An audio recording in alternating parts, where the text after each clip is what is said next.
Salut tout le monde, j'espère que vous allez bien, que vous passez de très bonnes vacances. C'est un petit bout de temps que j'ai pas fait de vidéo et sur Instagram je vous ai demandé de me poser des questions pour faire une FAQ spéciale fin d'année et donc vous avez été nombreux à poser des questions, donc merci et je vais répondre au fur et à mesure à ces questions. Alors première question qui vient de Remj qui dit tu comptes faire quoi après l'ENS, tu peux passer des diplômes complémentaires pendant le cursus. Qu'est-ce que je compte faire après l'ENS? Déjà, je fais l'ENS, donc la création, déjà, c'est déjà un gros truc.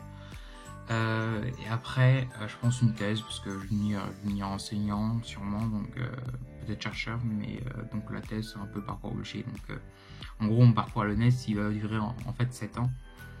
Enfin, peut-être que je changerai de l'ENS, on ne sait pas, mais voilà, une thèse. Je pense que c'est pour l'instant, c'est le plan. Tu fais quoi en cours à l'ENS? Alors, il y a plusieurs matières. Donc, vu que maintenant je suis dans le département de mathématiques, en gros, les matières, c'est des sous-disciplines des mathématiques. Donc, par exemple, j'ai une matière équation différentielle, une matière espace vectoriel normé et calcul différentiel, une matière topologie, théorie du groupe. On aura bientôt anneau arithmétique. Bref, c'est des sous-disciplines des maths qu'on approfondit dans le cours, donc c'est plutôt bien fait. Après, je trouve qu'on a un peu trop, le volume horaire est un peu trop gros. Ça, c'est pour le premier semestre. J'ai vu un peu celui du second semestre, je pense que c'est un peu mieux. Après, de toute façon, il y a quand même une liberté sur la présence en cours, donc faut rester sérieux, mais il faut aussi savoir se gérer et, quand on n'a pas envie d'aller en cours mais qu'on sait que ça va pas être très préjudiciable par la suite, alors on a la liberté de ne pas le faire. Après l'école, je préfère quel métier? Donc je peux faire enseignant, je peux faire prof, enseignant et prof c'est la même chose. Je peux faire enseignant, je peux faire chercheur, je peux même faire enseignant-chercheur. Sinon je peux aussi travailler dans le privé. Donc il y a plutôt une grande liberté à la sortie, mais principalement c'est dans le public et donc à hauteur de 90% des diplômés, et c'est pour faire enseignant-chercheur. Mon théorème de maths sub spé que j'ai préféré démontrer. En sub, j'aime bien les théorèmes avec la démo reposée sur une dichotomie, donc type TVI, théorème intermédiaire, et Bonnet-Verachra, ce que j'avais vu en colle. C'est plutôt sympa. Sauf sur le moment, on dit c'est un gros truc, et après finalement on se dit en fait c'est pas, une fois qu'on a compris, c'est pas énorme, mais la démonstration est assez jolie. Je crois qu'il y a aussi le théorème des suites adjacentes, il me semble, le théorème des compacts emboîtés, ça repose sur des idées qui ressemblent aussi. Et en SP, j'ai beaucoup adoré la décomposition polaire, même si c'est pas au programme, et tout ce qui est autour, donc faire des homéomorphismes entre ON de R, croix SN de R et GLN de R. C'est très sympa, et ça fait il y a beaucoup de raisonnements sur la topologique, donc sur la complexité, sur les suites, sur l'extraction de suites. Bref, c'est assez technique et je trouve ça assez joli.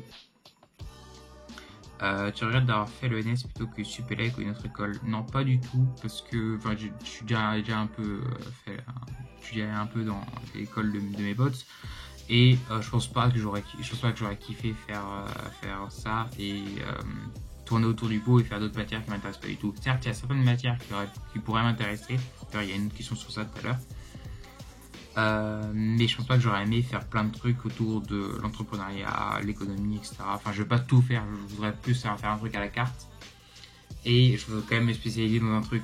Et le truc dans lequel je veux le plus me spécialiser, c'est les maths. Et je pense que ça aurait été plus difficile à Supélec ou dans une autre école. Donc pas de regret. Est-ce que les étudiants de l'ENS Rennes font des travaux de recherche une fois qu'ils ont fini leur cursus de 4 ans, ils font une thèse, donc on peut dire que c'est un premier travail de recherche. Et il y en a qui vont devenir chercheurs, donc oui, mais pas moins en première année. Des conseils pour réussir la prépa. Il y en a. Il y a une liste non exhaustive de conseils. Genre, je fais déjà pas mal de vidéos sur ça. Après, j'en ai déjà fait. Et je pense que j'en ferai aussi l'année prochaine. Mais ouais, il y en a plein. En tout cas, si je te devrais te donner un, c'est reste motivé, écoute les conseils de tes profs attentivement et vise le long terme. Ne te démotive pas si les progrès n'arrivent pas tout de suite. Parce que parfois ça demande du temps et voilà, c'est pas en un claquement de doigts qu'on passe d'un 5 à un 12. Et c'est pas pour autant que la méthode qu'on a de travail qu'on a est mauvaise. C'est juste que ça demande plus, parfois ça peut demander plus de temps selon les personnes, selon le contexte. Bref, c'est très compliqué. Mais ouais, rester motivé et garder un peu un certain optimisme. Je pense que c'est le plus important. Es-tu déçu des cours à l'ENS par rapport à tes attentes? Par rapport à ce qu'on aborde, non, pas du tout. Vraiment, c'est très bien et c'est très intéressant et ça va dans le prolongement de ce qu'on voyait en prépa, mais qui était pas, qui était dans les limites du programme. Donc, j'aime bien vraiment ce qu'on aborde. Après, dans la manière de faire cours, ça dépend des profs, mais parfois, il y a un peu un manque de rigueur qui me gêne. Enfin, quand on prépare, on est formé vraiment à une grosse rigueur et au concours, on a un peu les correcteurs sont en part d'un avec ça quand il y a des excès quand il y a des gros abus de rigueur. Tandis que ouais, parfois il y a des abus de rigueur dans les cours que j'ai qui me choquent un peu. Bon, je pense peut-être que c'est juste moi. En tout cas, ce que je garde de la prépa et ce que j'espère garder pendant longtemps, c'est vraiment cette rigueur. C'est-à-dire, faut savoir parfois être un peu plus flexible et quand on se comprend et qu'on parle l'oral et tout ça et quand entre potes par exemple et qu'on cherche un exercice, il n'y a pas de problème. Mais quand on présente à quelqu'un qui connaît pas un problème par exemple quelque chose, je pense qu'il y a un minimum de rigueur et je sais pas si vous voyez ce que je veux dire, mais il faut être plus bienveillant et la bienveillance ça passe par aller pas à pas et ne pas bâcler les choses en donnant les choses telles que toi tu les as déjà comprises. Je sais pas si c'était clair. C'est quoi tes projets perso à venir? À venir. Petit jeu de mots. Oui, j'ai oublié de dire de qui venaient les questions. Peut-être que je mettrai le nom en bas si j'ai le temps de faire le montage. Michael qui était dans la prépa, qui me demande quoi mes projets à venir. Donc j'en ai plusieurs. Donc personnellement, il y a ma chaîne YouTube où je compte bientôt faire des cours en ligne. Ça fait depuis longtemps que j'en parle et ça va rapidement se concrétiser, j'espère. En ce moment, je suis en train de préparer un concours d'éthique professionnelle. C'est un concours qui est ouvert de L3 aux doctorants qui consiste à faire un essai, enfin un petit essai, c'est une dissertation, ça près 10 pages, sur un sujet d'éthique professionnelle au choix. Donc je suis à fond sur ça en ce moment. La rédaction c'est en janvier-février, mais du coup je le prépare. Pour l'instant, le thème, je ne peux pas vous le dire, vu que les essais sont rendus seulement en fin février et que c'est un concours auquel tous les étudiants de L3 doctorants peuvent participer. Donc c'est pour ça que je ne dis pas mon sujet. Et voilà, j'ai mon stage qui arrive à la fin de l'année, c'est sur distribution statistique des valeurs de la fonction zeta, donc ça va être sympa. Il y aura un peu de variables aléatoires et un peu de théorie analytique des nombres. J'espère y démontrer les vitesses de Riemann. Et voilà, mais sinon je pense que c'est à peu près le tour des projets que j'ai à court et moyen terme. Quels sont tes résultats notes pour l'instant à l'ENS? Nous demande Jonathan0706. Pour l'instant ça se passe plutôt bien, c'est-à-dire que pourtant j'ai pas beaucoup travaillé vraiment par rapport à la prépa.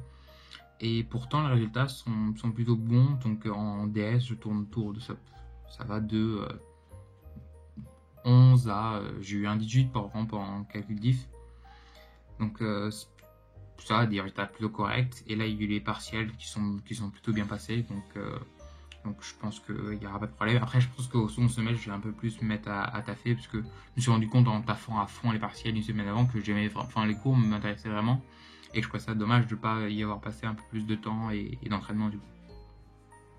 Est-ce que tu as d'autres cours que des maths, littérature, langue, etc.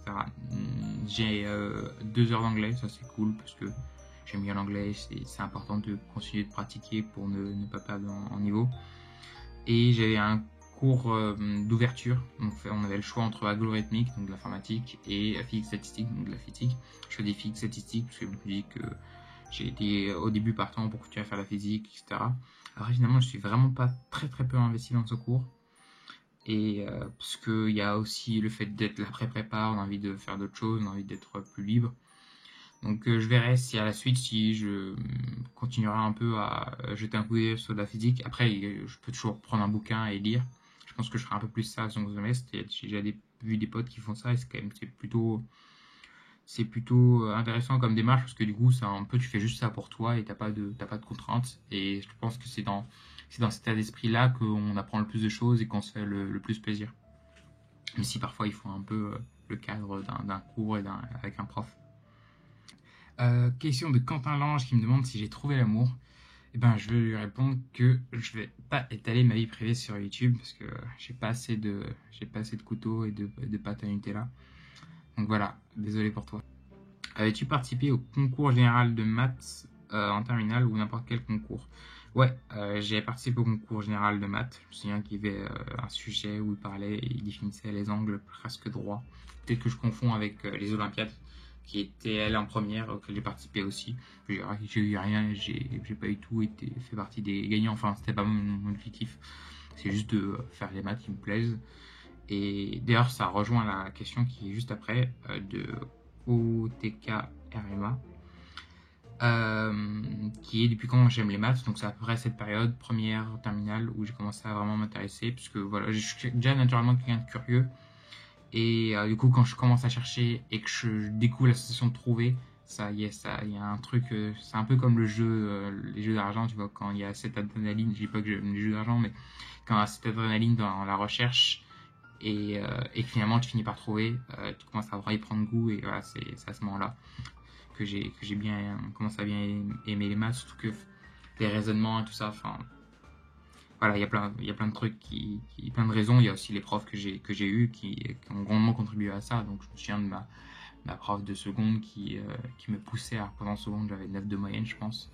Et j'étais loin loin de m'imaginer que 3 ans plus tard, j'avais fait une prépa à dominante mathématique, enfin scientifique, mais pour faire des maths.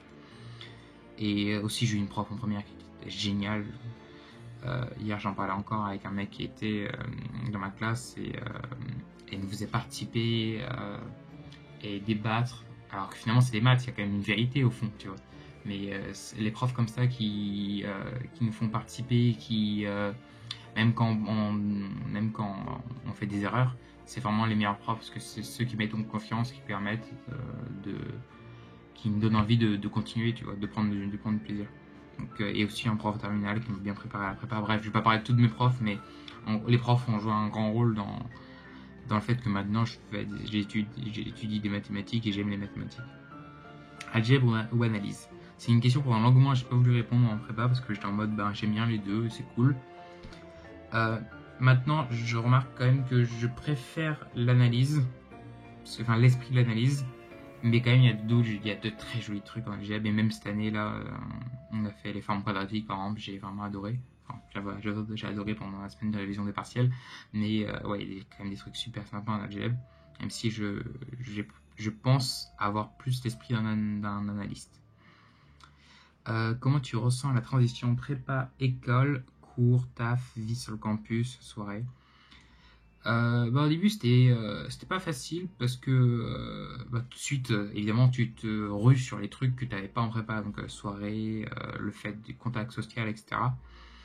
Donc j'ai eu une période de septembre, octobre où ouais, je faisais que de sortir, etc. Après c'était un peu à calmer après les vacances parce que j'ai fait un point, quelles sont mes priorités. Et donc j'ai été un peu plus sage, on va dire, sur la période novembre-décembre. J'étais un peu plus j'ai toujours suivi, j'ai toujours été assidu en cours. Enfin quand je viens en cours en général je suis et je participe même, mais en dehors des cours je taffais pas. Et j'ai un tout petit peu plus taffé sur cette dernière période là depuis les vacances à Toussaint. Et même si c'est pas encore, je pense que c'est encore pas suffisant, enfin pas suffisant pour réussir les partiels, je pense, mais pas suffisant par rapport à au temps que je consacrais aux maths quand même, parce que je veux quand même faire des maths. Donc la transition, enfin elle est pas facile, tu passes quand même d'un monde où tu travailles une période où tu travailles énormément, une période où tu travailles moins, donc c'est quand même tu as c'est une bouffée d'air quand même de rentrer en école. Mais il y a de nouvelles responsabilités qui arrivent, il faut savoir gérer, surtout que maintenant j'habite seul, donc ouais. Donc j'ai bien aimé la transition évidemment, mais elle n'est pas si facile qu'on le croit. Et j'ai des moments de nostalgie de la prépa. Pas en mode j'ai envie d'y retourner, mais en mode c'était quand même bien. Et je suis déjà venu en cours un samedi matin à 10h dans ma classe, comme l'année dernière, tu vois. Et j'ai déjà corrigé un exercice de physique, ça c'était très drôle. Donc ouais, j'aime quand même bien la prépa, mais je suis content d'être en école, vraiment.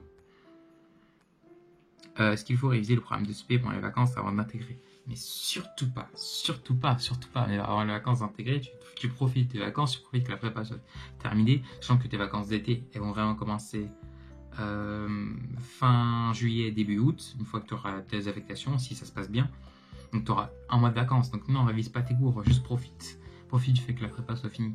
Et perso, moi j'ai bien profité, j'ai passé vraiment de très très bonnes vacances parce qu'il y avait plus de concours dans la tête et qu'on se rend pas compte, mais pendant les 2 ans, les concours, ça occupe, enfin la prépa, ça occupe une part importante quand même de notre cerveau. Et on pense prépa quand même pendant les vacances d'été, entre la sup et la SP, je pensais prépa, je pensais concours, je pensais à comment je pouvais m'améliorer. Et il y a très peu de moments de trêve, de pause. Donc ouais, une fois que c'est fini, évidemment, profites-en pour te libérer l'esprit. Et ce qui est cool une fois que c'est fini, c'est que par exemple, tu revois la prépa d'un œil nostalgique, mais c'est volontaire. Quand je reviens en cours, quand je reviens dans la prépa, c'est parce que je le veux. Et donc ça me fait beaucoup plus plaisir que quand j'y allais, parce que je préparais le concours.